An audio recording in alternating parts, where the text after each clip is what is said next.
Hi there, Dinislam. So I'm very happy to see that you've sent us a set of essays for correction. Let's take a look at what you have written here. Okay, first we've got your task 1 about the English and Homestay program, so let's see what you said. Dear hosts, hope you're doing well. I'm gladly writing to you and being able to introduce myself. My name is Dinislam. I am a student that's supposed to stay at your home for the next 4 months as a part of the exchange program. I'm currently doing my degree in international law at Moscow University. Can't articulate enough how exciting I am being able to finally visit the UK and live through that experience. Hope you wouldn't mind me asking you a few logistical and organization questions to clarify some of the things.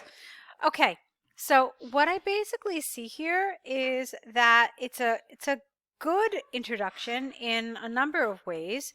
You've stated the reason why you're writing. You've introduced yourself. So all that's good, but there are a couple of problems here, and let's talk about what they are. The first problem is your tone. This is a formal letter. You don't know these people. In fact, you don't even know their names. You're calling them dear hosts. So for that reason, your tone needs to be formal. So what does that mean? Well, the first thing it means is that you're not supposed to use any contractions. So no I'm here, no I'm, wouldn't, okay? Instead, what we do in formal letters is we write the word fully out, okay? So it should be, I am gladly writing to you to introduce myself. Now, that brings me to my second point. The other problem that I found in this introduction is grammar, okay? There were a number of grammatical problems. They weren't so serious that it created some incoherence, but there were still some grammatical problems that could potentially lower your score. So let's look through this again, and I'm just going to go straight through and correct it. Also, one last thing. I don't know why you hit enter here. This should all be one text, one paragraph. Oh, here's another contraction. Okay, so you should have just continued on the same line. All right, so let's fix some of this grammar. I hope you are well. I am writing to you to introduce myself. My name is Dinislam, and I am the student that is supposed, with a D, to stay at your home for the next 3 months as a part of the exchange program. I am currently doing my degree in international law at Moscow University. I cannot articulate enough how excited I am, no comma, to be able to finally visit the UK, and we don't really say live through that experience. And experience this firsthand would have been okay, and have this experience would have been good. I hope you would not mind my asking you a few logistical and organizational questions to clarify, no comma here, to clarify some things. Okay? But better than things, things is a very imprecise word. It doesn't really tell us a lot. So instead of things, I would have preferred here some queries, some to clarify some issues. Okay, so queries or issues would have been a good word here. All right, let's keep moving. The most crucial question for me right now is, get rid of this comma, how to get from Heathrow Airport to York. Sadly for me, I have zero knowledge of the British railway system and how it operates. Am I correct to assume that there are some special cards for students? If you can, could you please suggest, get rid of me, the most efficient way to get to you? I am going to arrive on the 25th of June, 3 weeks from now, at 5 p.m., okay? To be honest, I have a lot more other questions about the essential things that I might need to take with me. All right, this should be one sentence, no new start here. So, comma, such as the type of clothes that you would suggest in respect to the weather during these 4 months, sorry. As I understood, you have accommodated students before. Perhaps you could suggest something else that I forgot to ask about. Not a question, full stop. Perhaps is more formal, and you could is more formal than you can. Sorry if I asked too many questions. Full stop or semicolon. I hope it is not going to take up a lot of your time. Looking forward to seeing you soon. All right, then, because you didn't know the name of the people you were writing to, the convention is to finish your letter, yours faithfully. This is how we end letters when we don't know the name of the person to whom we are writing. So best regards isn't appropriate. Instead, it has to be yours faithfully. Okay, so I like a lot of what you wrote. A lot of it was nice. A lot of it was, I mean, very like well thought out questions, good ideas overall. But some of the grammar is problematic. So that's what's in my opinion, holding you back from getting a higher score here. So definitely the grammar was an issue. It was consistently, it had enough consistent mistakes to probably not get a 7 or something that you're aiming to get. All right, so nice job, but you just have to work on some of these issues. Let's now take a look at your essay about international marketing. Okay, so in the era of globalization, big companies try to optimize their expenditures and use the same or similar methods worldwide and build umbrella-like brands for different regions or entire international community, or the. Quite often, such generalized approach for marketing is seen as a negative influence that wipes out cultural difference and national identity, even though it has some positive outcomes as well. That's not a full sentence. So it probably should have had a comma and then it should have continued with the sentence. I believe VE, look, not F, VE. F is a noun, VE is a verb. So even though it has some positive outcomes, get rid of as well. I believe, as with other complex issues, the only logical solution is to find a balance. Okay. Fine. I have a question mark in my mind regarding your definition of international marketing.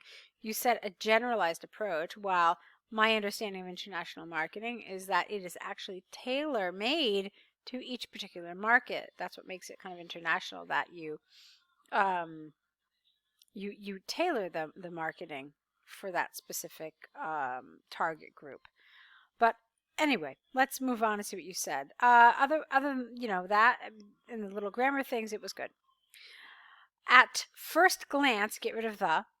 If we think about international marketing, all the negative examples will come to mind. The way it can intentionally wipe out cultural norms, some of the habits, and eliminates local businesses or existing way of doing things. Careful with your grammar. This is a sentence fragment. It's not a full sentence. All right. What you could have done here instead, and what would have worked, is if you had had a colon, so a ... colon, and then this would have been just a list. That would have made sense. But you cannot have a sentence without a main verb, and you didn't have one here. So that's one thing I would have done. I would have put a colon here and then lowercase the way it can unintentionally wipe out cultural norms, comma, some of the habits involved, comma, and this was awkward for me too, the eliminates. I didn't really understand it, so that had some problems for me. All right, but let's move on. It might seem, all right, here you need to work on some grammar. It might seem to be a stretch, but eventually, as any external intervention, global marketing changes and in some cases destroys existing process, not necessarily providing something in exchange straight away. Thus, eventually people tend to find themselves feeling lost or out of touch after a few years or a decade of such influence. Moreover, as any aggressive form of activity, marketing, if overused blindly, can not only fail but ignite counter movement and give birth to strong opposition. As a result, it not only affects specific company but overall attitude towards the international community and so-called outsiders. All right, now you know what's happening here? Dinislam, I see that you've got some really sophisticated ideas. What you're writing is, I mean, I can understand that you've totally understood the topic. You understand what's being discussed, but what you're what you're writing is not precisely what you're thinking, or essentially you're not expressing 100% what it is that you would like to express. I see certain limitations in the precision and certainly in the accuracy of what you're writing. Okay, so part of it is grammatical. Part of it is that your grammar has certain limits, and so you're not able to say exactly what you're trying to say. I mean, that's certainly part of it. And then it's difficult to then expand on what you're trying to say when you have this limitation. So what I want to do is look at this paragraph again, and see if I can somehow correct the grammar, and maybe even maybe put in some additional thoughts or ideas or fragments or sentences that I think are what you're trying to express here. So let's see it again. So if we think about international marketing, all the negative examples will come to mind. Okay, so colon here. The way it can unintentionally wipe out cultural norms, some of the habits, comma, and some of the ways it eliminates local businesses or existing ways of doing things. Now, the other thing you need to remember is paragraphing. Paragraphing is very important in task 2. So this should all be one block of text. So no enter here. Your next sentence should start directly after this. It might seem, because we never put an S after a modal verb, it might seem to be a stretch, but eventually, as with any external intervention, global marketing, no comma here, global marketing changes and in some cases, comma, destroys existing processes, ES, not necessarily providing something in exchange straight away. No comma here. Thus, eventually, comma, people tend to find themselves feeling lost or out of touch after, no comma, after a few years or decades of such influence. Moreover, as any aggressive form of activity, marketing, comma, if overused blindly, can not only fail but ignite a counter movement and give birth to strong opposition. As a result, it not only affects a specific company, but an overall attitude towards the international community and so-called outsiders. All right, so we fixed the grammar. Now let's talk about what else is missing. What's missing is development. You've got a lot of theory, and I can tell that there's some sophisticated thought going on here, and that's wonderful to see, but it's not developed enough. So when you talk about people being out of touch, you need to go into detail. You have to express to me what you mean. Give me an example. Or you talk about igniting a counter movement. Explain it to me. Give me an example. Make it clear to me what you're talking about when you talk about a counter movement. All right, so this was absolutely missing. Or here, you were talking about destroying an existing process and not providing something else. Explain to me. Can you give me a tangible example that any kind of reader can understand? That's what you need to do here when you have these ideas. You absolutely must support them. If you cannot support an idea, then it's really in your best interest to just leave it out. But you absolutely must support your ideas. Let's move on. However, if used gently and with adequate research, with the correct and agile strategy in place, it can bring enhancement not only upon a company or organization implementing it, I took this out, but the broader international community. All right, the grammar here is wrong.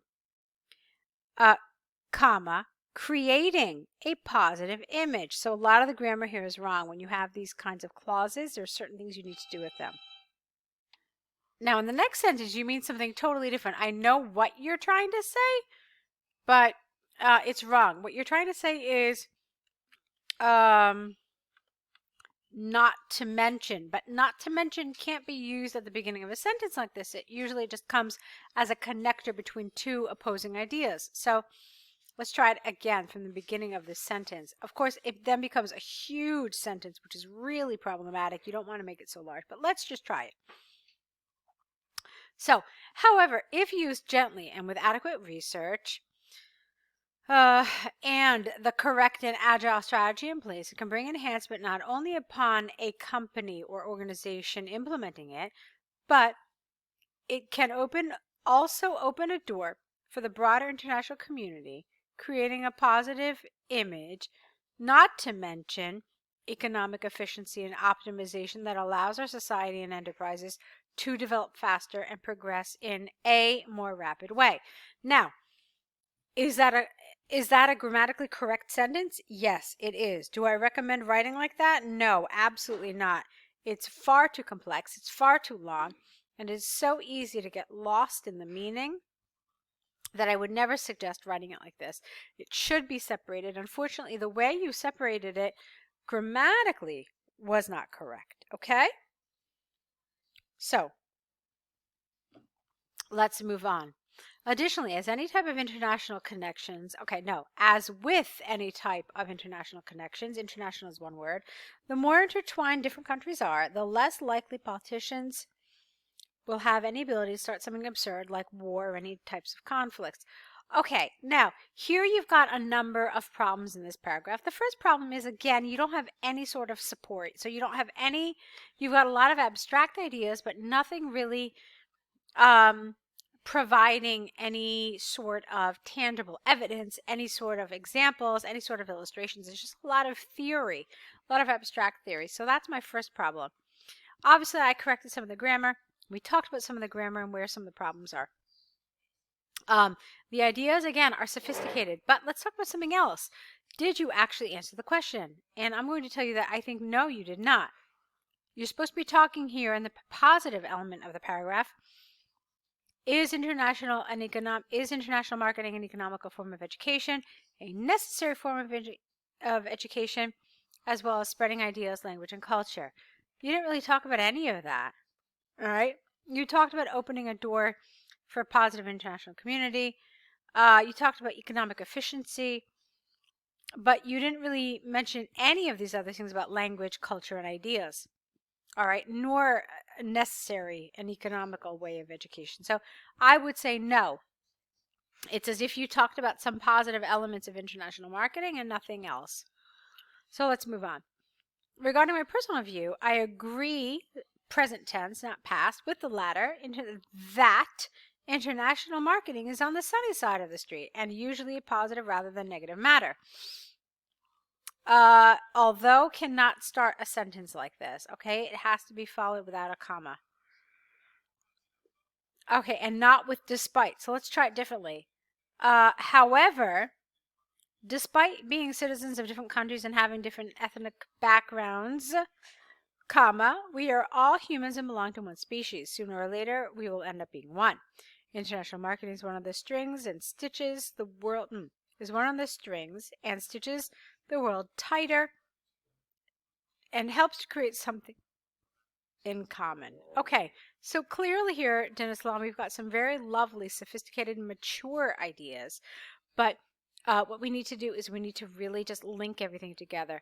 The grammar is an issue consistently, as well as the punctuation. So that, for me, is where this writing is lacking.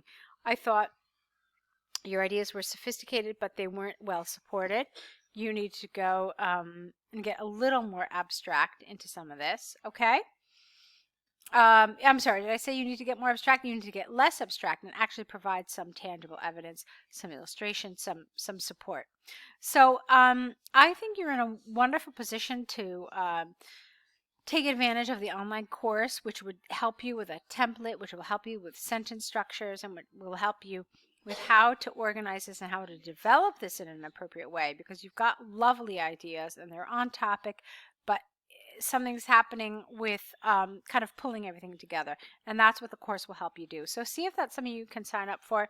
I'd love to see you on it. I'd love to see more work from you once you're on the course, okay? So hopefully we'll get to see some of your writing again. I wish you lots of good luck.